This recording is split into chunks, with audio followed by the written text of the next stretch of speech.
Hello and welcome back to the channel. Now, have you ever wanted to go solo camping in the wild, but you're just a little bit too afraid, particularly the noises you might hear at night? Or have you ever been like walking the dog at night and you've heard some strange noises that's kind of really scared you and kind of put you off? Well, you're not alone, and it's perfectly normal because that kind of fear of the unknown and those sounds is actually a survival trait that goes back to ancient times when kind of large predators used to roam the land and we had to protect ourselves. So you're not a coward, you're just perfectly adapted to survive a situation or an environment that perhaps doesn't exist anymore. So in this video, what I want to do is take you through what I think are the top 5 scariest sounds you can hear in a UK forest at night, and then explain what they are. Because knowing what those sounds are can help separate your rational from your irrational fears, and also just be a little bit more comforting when you lie on your bivvy at night and you hear something that sounds a bit alien or something that is a bit unexpected. So that's what we're going to do.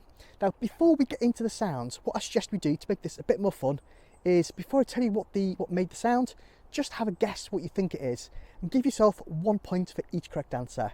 What we'll do at the end is put your scores into the comments below and we'll see what our general knowledge is like across the channel.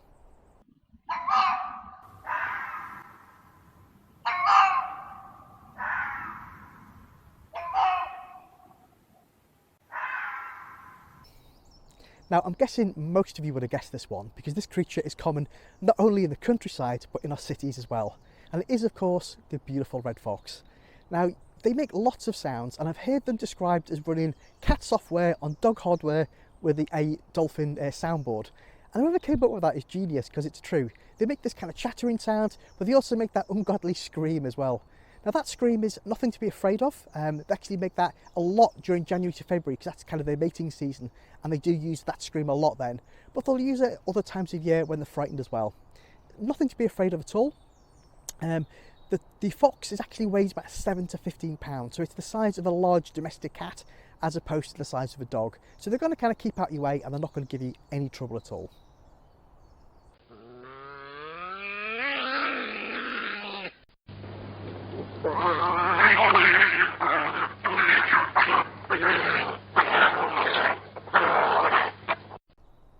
Now, I'm guessing a lot of you won't get this one right, and that's because the creature that makes this sound is very shy of humans and it tends to shy away from them. Now, it is the badger, and the badger is quite a large, powerful animal. It's capable of taking on dogs much larger than itself, and it's kind of one of the apex predators in the UK. It's also surprisingly fast. It runs about 90 miles per hour, which I wasn't aware of. But yeah, they're quick animals. But the thing about a badger is they're so shy that they are completely harmless to humans. Unless you corner them and trap them or they're injured, you're not going to come into any conflict with one. And in fact, if you hear this sound at night, it's actually quite a good sound because it usually means that there's no humans around, or they're not aware of your presence at least, and there's no one creeping around your camp because they're so shy, if they hear anybody, they'll just slink off. So if you hear a badger, don't be afraid. In fact, what I'd recommend you do is try and take a glimpse of it, because the chance to see these in the wild doesn't come along that often unless you're kind of lucky enough to get them in your garden or something like that.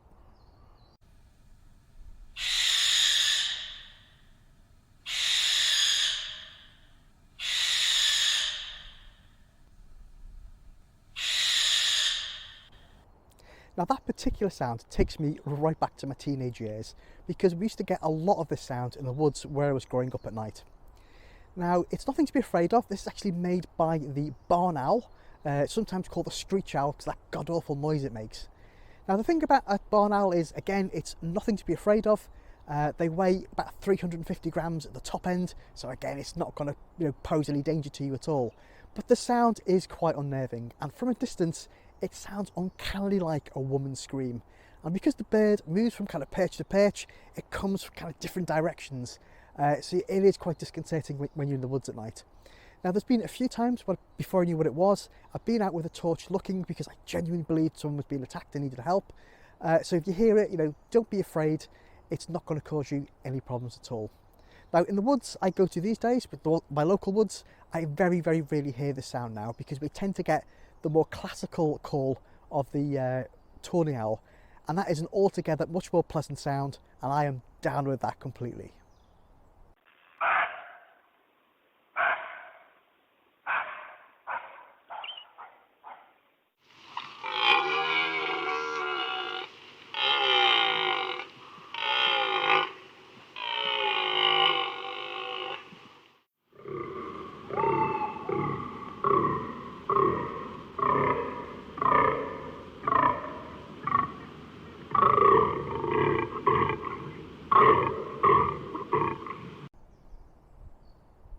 Now, I don't know about you guys, but if I was lying in my bivvy at night and I heard that sound, I would be absolutely cacking it. Even knowing what it is, it's still a terrifying sound. And the sound is made from two types of deer that are found in the UK. The first is a red deer, which is common in kind of Scotland, and then the second is a roe deer, which is common across all parts of the UK elsewhere. Now, I actually get a lot of roe deer in the woods where I am now. In fact, I saw one day before yesterday, huge big thing, and it probably came up to about here. So they're quite big animals, and they're quite powerful animals as well.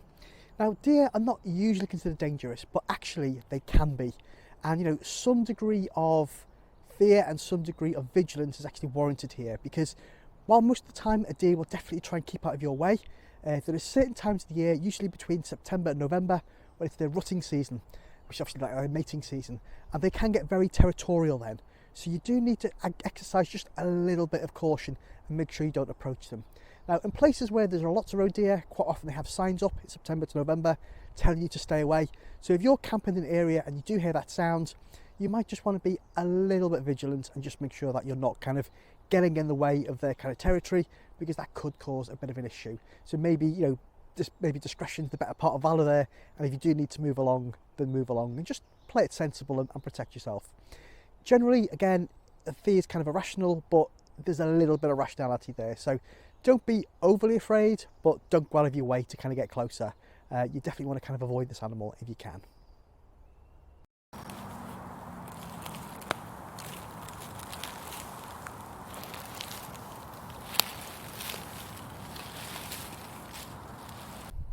Now, in all seriousness, guys, this is the sound I would least want to hear if I was in the forest at night, because the creature that makes this sound is the most dangerous in the UK, and it has been known to attack humans.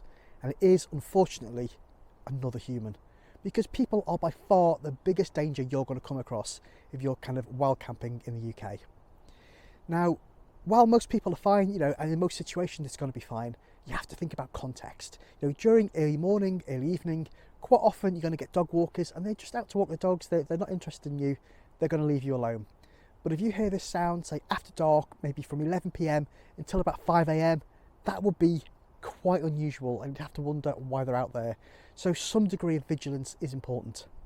Now, in the next video, what I'm going to do is actually take you through some strategies you can use to kind of improve your personal security when you're out solo camping, and also how you can stack the odds in your favour to make sure that you're the one that goes home and that you're going to be safe. So if you don't want to miss that video, think about subscribing, because that should be a really useful one, particularly if you're afraid at night, because it just gives you some extra security blankets you can use to make sure that you can get your head down and sleep knowing you're going to be safe.